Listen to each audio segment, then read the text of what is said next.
അടുക്കളയിൽ നിൽക്കുകയാണ് കേട്ടോ നയന. അപ്പോൾ നയനയോട് വന്നിട്ട് ആദർശ് പറയാണ്, എനിക്ക് എന്നോട് കാര്യം സംസാരിക്കാനുണ്ട്, ഒന്ന് മുറിയിലേക്ക് വാ എന്ന് പറയുന്നുണ്ട്.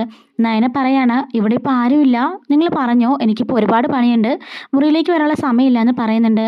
അല്ല, എനിക്ക് അത്യാവശ്യമായിട്ട് സംസാരിക്കാനുള്ളതാണ്, ഇവിടെ വെച്ച് പറയാൻ പറ്റില്ല എന്ന് പറയുമ്പോഴേക്കും, എങ്കിൽ പിന്നെ ആവട്ടെ, ഇതിപ്പോൾ അത്യാവശ്യമായിട്ട് എനിക്ക് എടുക്കാനുള്ളതാണ്, ഇപ്പോൾ തന്നെ കോഫി കൊടുക്കുകയും വേണം, അതുകൊണ്ട് ആദർശേട്ടൻ പോയിക്കോ, ഞാൻ പിന്നെ എപ്പോഴേലും വന്നേക്കാം, അത്രയ്ക്ക് അത്യാവശ്യമുള്ള കാര്യമൊന്നും അല്ലല്ലോ എന്ന് പറയാണ്.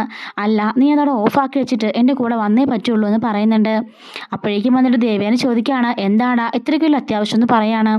അത് നയനോട് അത്യാവശ്യ കാര്യം പറയാനുണ്ട് അമ്മയെന്ന് മാത്രം പറഞ്ഞിട്ട് അവൻ അങ്ങോട്ടേക്ക് പോകുന്നുണ്ട്. ശരിക്കും ചമ്മി നാണംകെട്ട അവസ്ഥയിൽ നിൽക്കുകയാണ് കേട്ടോ ദേവയാനി. അങ്ങനെ നയന ആദർശിൻ്റെ കൂടെ റൂമിലേക്ക് പോവാണ്. എന്താ ആദർശേട്ടാ, എന്താ അത്യാവശ്യ കാര്യം സംസാരിക്കാനുണ്ടെന്ന് പറഞ്ഞെന്ന് ചോദിക്കുകയാണ്. ഇത് നിനക്കുള്ള പണമാണ് എന്ന് പറയുന്നു. ഇതെന്തിനാ ഇപ്പം ഈ പണം എന്ന് ചോദിക്കുമ്പോഴേക്കും, അതല്ല, നീ കഴിഞ്ഞ ദിവസം ഒരു ഡിസൈൻ വരച്ചു തന്നില്ലേ ആ NRI ക്ലയൻസിന് വേണ്ടിയിട്ട്, അത് അവർക്ക് ഒരുപാട് ഇഷ്ടപ്പെട്ടു. അമേരിക്കയിൽ നിന്ന് ആ കോണ്ടാക്ട് നമ്മൾ ഒപ്പിച്ചില്ലേ, അത് അബിയെ നീയുമാണെന്ന് പറഞ്ഞിട്ട് വലിയൊരു സംഘർഷം തന്നെ വീട്ടിലുണ്ടായിരുന്നല്ലോ. അത് നീയാ വരച്ചതെന്ന് അറിഞ്ഞപ്പോൾ തന്നെ ഞാൻ ഉറപ്പിച്ചതാണ് നിൻ്റെ കഴിവിനെ പറ്റിയിട്ട്. മുത്തശ്ശൻ പോലും നിന്നെ അണ്ടർ എസ്റ്റിമേറ്റ് ചെയ്തു. ആ സമയത്ത് നീ എല്ലാവരും ഞെട്ടിച്ച് കളഞ്ഞു. എന്തായാലും ആ ഡിസൈൻ ഉണ്ടല്ലോ പക്കായിരുന്നു, എനിക്കത് ഒരുപാട് ഇഷ്ടപ്പെട്ടു. അതിൻ്റെ പ്രതിഫലമാണിത്, 2 ലക്ഷം രൂപയുണ്ടെന്ന് പറയാണ്. അതിനൊന്നും ആവശ്യമില്ല ആദർശേട്ടാന്ന് പറയുമ്പം, ഇല്ല, നീയും ചെയ്ത ജോലിക്ക് കൂലി മേടിച്ചിരിക്കണം, അത് തന്നെയാണ് വേണ്ടത്. ഇത് പിടി, നീ ഇപ്പോൾ ഒരു ഡിസൈനറാ, അല്ലാതെ എൻ്റെ ഭാര്യയല്ല, നീ ഇപ്പോൾ ഡിസൈനർ നയനയാണ് എന്ന് പറഞ്ഞിട്ട് ആ പൈസ അവളുടെ കയ്യിലേക്ക് അവൻ വെച്ച് കൊടുക്കുന്നുണ്ട്. എന്തായാലും ഈ പണം ഇപ്പോൾ എനിക്ക് കിട്ടിയത് വളരെ ഉപകാരം തന്നെയാണ്. കാരണം അച്ഛൻ്റെ അമ്മയുടെ കുറച്ച് കടം കൂടി വീട്ടാനുണ്ട്, അതും കൂടെ വീട്ടിയാൽ അവർ സ്വസ്ഥമാകും എന്ന് പറയാണ്. നന്ദുവിന് അവൾക്ക് പഠിക്കാനും കുറച്ച് ക്യാഷ് കൊടുക്കേണ്ടതായിട്ടുണ്ട് എന്ന് പറയുമ്പം, എന്തായാലും ഈ പണം നീ കൊണ്ട് കൊടുത്തു എന്ന് പറയാണ്. നയന ചോദിക്കുന്നുണ്ട്, അന്നത്തെ പോലെ വല്ലതും നിങ്ങളുടെ അമ്മ പ്രശ്നം ഉണ്ടാക്കുമെന്ന് ചോദിക്കുമ്പം, അങ്ങനെ പ്രശ്നമൊന്നും ഉണ്ടാക്കാൻ പോകുന്നില്ല, ഞാൻ ഓഫീസിലേക്ക് പോകുമ്പോഴേക്കും നിന്നെ ഡ്രോപ്പ് ചെയ്യാമെന്ന് പറയുന്നുണ്ട്. ശരി ആദർശേട്ടാ, എനിക്ക് കുറച്ച് ജോലിയുണ്ട്, അത് കഴിഞ്ഞിട്ട് ഇറങ്ങാമെന്ന് പറയാണ്. അല്ലെങ്കിൽ വേണ്ട, ഞാൻ ഉച്ചയാകുമ്പോൾ ഇങ്ങോട്ടേക്ക് വരാം, എന്നിട്ട് നമുക്ക് വീട്ടിലേക്ക് പോകാം, അപ്പം നീ പണിയെല്ലാം തീർത്ത് കുളിച്ച് റെഡിയായിട്ടിരുന്നാൽ മതി എന്ന് പറയുന്നുണ്ട്. ശരി ആദർശേട്ടാ എന്ന് നയന പറഞ്ഞിട്ട് നയന ആ പൈസ എടുത്ത് കബോർഡിൽ വെച്ചിട്ട് പോകുന്നുണ്ട്. അങ്ങനെ നയന അവിടെ നിന്ന് ഇറങ്ങിപ്പോയതിന് ശേഷം ജലജ ഇതെല്ലാം ഒളിഞ്ഞെന്ന് കേൾക്കുന്നുണ്ടായിരുന്നു കേട്ടോ. അപ്പോൾ ജലജ ഓർക്കാണ്, 2 ലക്ഷം രൂപ അവളുടെ ഒരു ഡിസൈൻ 5 മിനിറ്റ് വരച്ച ഡിസൈന് അവൻ കൊടുത്ത പൈസ കണ്ടില്ലേ, 2 ലക്ഷം രൂപ എൻ്റെ മകൻ വരച്ചാന്ന് പറഞ്ഞപ്പോഴേക്കും അമ്മയും മക്കളും കൂടിയിട്ട് അവൻ വരച്ചല്ലെന്ന് പറഞ്ഞ് അവനെ എല്ലാവരും മുമ്പിൽ വെച്ച് നാണം കിടത്തി. സമ്മതിക്കില്ല, എൻ്റെ മകന് ഒരു മാസം വെറും 50,000 രൂപ ശമ്പളമേ ഉള്ളൂ, 4 മാസം കൂടി അവന് കിട്ടുന്ന പൈസയാ 1 സെക്കൻഡ് കൊണ്ട് അവൻ കൊടുത്തിട്ട് പോയത്. ഇല്ല, ആ പൈസ കൊണ്ടുപോകാൻ ഞാൻ സമ്മതിക്കില്ല എന്ന് തന്നെ അവൾ മനസ്സിൽ പറയുന്നുണ്ട്. എന്നിട്ട് ആദർശം ആ റൂമിൽ നിന്ന് ഇറങ്ങിപ്പോയതിനു ശേഷം പതിയെ ജലജ ആ മുറിയിലേക്ക് ചെല്ലാണ്. അങ്ങനെ ആ മുറിയിലേക്ക് ചെന്നതിന് ശേഷം ജലജ ആ 2 ലക്ഷം രൂപ അടിച്ചു മാറ്റിയിട്ട് അവളുടെ മുറിയിൽ കൊണ്ടുവെക്കുന്നുണ്ട്. ഈ പൈസ എന്തായാലും അവൾ കൊണ്ടുപോകണ്ട, ഞാൻ സമ്മതിക്കില്ല എന്ന് തന്നെ പറയുന്നുണ്ട്. അങ്ങനെ ഉച്ചയൊക്കെ ആകുമ്പോഴേക്കും നയന എല്ലാ പണികളും കഴിഞ്ഞ് റൂമിലേക്ക് വന്ന് കുളിക്കുന്നുണ്ട്. കുളിച്ച് ഇറങ്ങി വന്ന് ഒരുങ്ങിയതിന് ശേഷം ആദർശിനെ വിളിക്കുന്നുണ്ട്. ആദർശേട്ടാ, ഞാൻ ഒരുങ്ങിയിട്ടുണ്ട്, വീട്ടിലേക്ക് വരാമെന്ന് ചോദിക്കുമ്പം, ഓക്കെ ഞാൻ വരാം, നീ അമ്മയോട് പോകുന്ന കാര്യം പറഞ്ഞതെന്ന് ചോദിക്കുമ്പം, ഞാൻ ഇതുവരെ പറഞ്ഞില്ലമ്മ, എന്തെങ്കിലുമൊക്കെ പറയും, അതുകൊണ്ട് ആദർശേട്ടൻ വന്നു കഴിയുമ്പം ആദർശേട്ടൻ കാര്യം പറഞ്ഞാൽ മതി എന്ന് പറയുന്നുണ്ട്. ശരി, ഞാൻ പറഞ്ഞോളാം, നീ അവിടെ ഒരുങ്ങി നിൽക്കുക എന്ന് പറഞ്ഞിട്ട് ആദർശ് അങ്ങോട്ടേക്ക് വരുന്നുണ്ട്. അങ്ങോട്ടേക്ക് വന്നിട്ട് പോവാൻ റെഡി ആയോ എന്ന് ചോദിക്കുകയാണ്. മുറിയിൽ വന്നിട്ട് റെഡി ആയത് ആദർശേട്ടാ, ഞാൻ ക്യാഷ് എടുക്കട്ടെ എന്ന് പറഞ്ഞിട്ട് അവളുടെ ബാഗും എടുത്ത് പോയി കബോർഡ് തുറക്കുകയാണ്. അയ്യോ ആദർശേട്ടാ, പൈസ ഇവിടെ ഇല്ലല്ലോ, ഞാൻ പൈസ ഇവിടെ അല്ലേ വെച്ചതെന്ന് ചോദിക്കുകയാണ്. അതെ, നീ ഇവിടെ വെക്കുന്നത് ഞാൻ കണ്ടതാ, പിന്നെ ക്യാഷ് ഇവിടെ പോയി എന്ന് പറഞ്ഞിട്ട് രണ്ടുപേരും കബോർഡ് മൊത്തം തിരയുന്നുണ്ട്. നീ പൈസ വേറെ എങ്ങോട്ടെങ്കിലും എടുത്ത് വെച്ചോ എന്ന് ചോദിക്കുമ്പം, ഇല്ല ആദർശേട്ടാ, ഞാൻ ആ പൈസ വെച്ചിട്ട് ഈ മുറിയിൽ നിന്ന് ഇറങ്ങിയില്ലേ, അതിനുശേഷം ഞാൻ ഇങ്ങോട്ടേക്ക് വന്നിട്ടേ ഇല്ല, പിന്നെ ഞാൻ വരുന്നത് ഇപ്പോഴാ വന്നു, കുളിച്ചു, ഡ്രസ്സ് മാറി ഒരുങ്ങി, അപ്പോഴാണ് ആദർശേട്ടനെ ഞാൻ വിളിച്ചത്, ഇപ്പോഴാണ് ഞാൻ ഈ കബോർഡ് തുറക്കുന്നത് പോലും എന്ന് പറയാണ്. പിന്നെ എങ്ങനെ ഇവിടുന്ന് പൈസ പോകുന്നത്, നീ ഒന്ന് തപ്പി നോക്ക്, വേറെ എവിടെയെങ്കിലും വെച്ച് കാണും എന്ന് പറഞ്ഞിട്ട് ആദർശും നയനയും കൂടി ആ വീട് മുഴുവനും അരിച്ച് പിറക്കാണ്. അപ്പോഴേക്കും നയന കട്ടിലിൽ വന്നിരുന്നിട്ട് പൊട്ടി കരയുന്നുണ്ട്. ആദർശ് ചോദിക്കുകയാണ്, നീ എന്തിനാ അതിന് കരയുന്നത്, പൈസയല്ലേ, നമുക്കിനി ഉണ്ടാക്കാം. നയന പറയാണ്, 2 ലക്ഷം രൂപ എന്നൊക്കെ പറയുന്നത് നിങ്ങൾക്ക് നിസ്സാരമായിരിക്കും, അപ്പം എനിക്കെന്നൊക്കെ പറഞ്ഞാൽ അത് ഒരുപാട് നാളത്തെ കഠിനാധ്വാന, അത് മാത്രമല്ല ആ പൈസ എവിടെ പോയെന്ന് അറിയണ്ടേ ആദർശേട്ടാ, ഇത്രയും വലിയ വീട്ടിൽ നിന്നും ആ പൈസ എവിടെ പോയെന്ന് അറിയണം എന്ന് പറയുന്നുണ്ട്.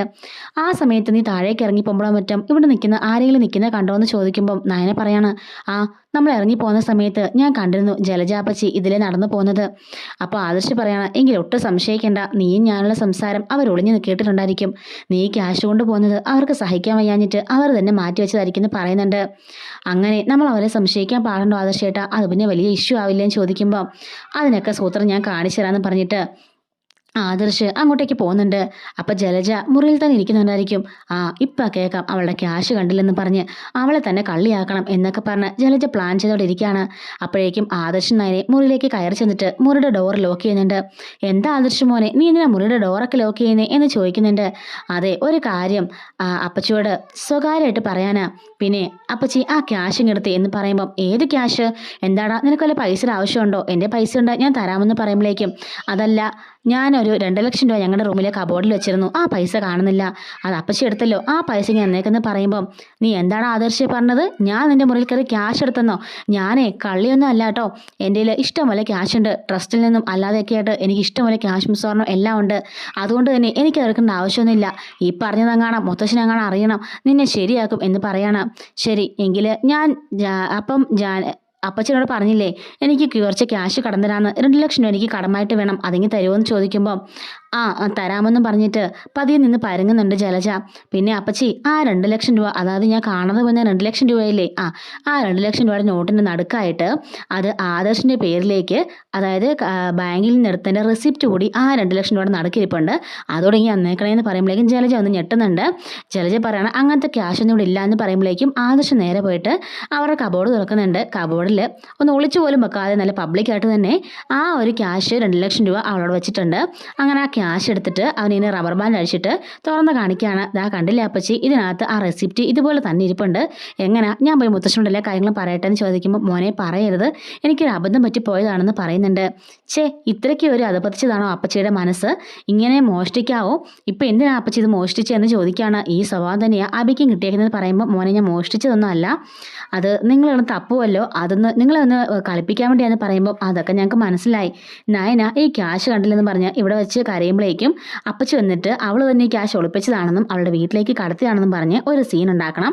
അങ്ങനെ എൻ്റെ അമ്മയുടെ വായിൽ നിന്നും അവളെ കുറേ വഴക്ക് കേൾപ്പിക്കണം. ഇതൊക്കെ ആയിരുന്നല്ലോ അപ്പച്ചിയുടെ ലക്ഷ്യം, ഒന്നും നടക്കാതെ പോയല്ലേ എന്ന് പറയാണ്.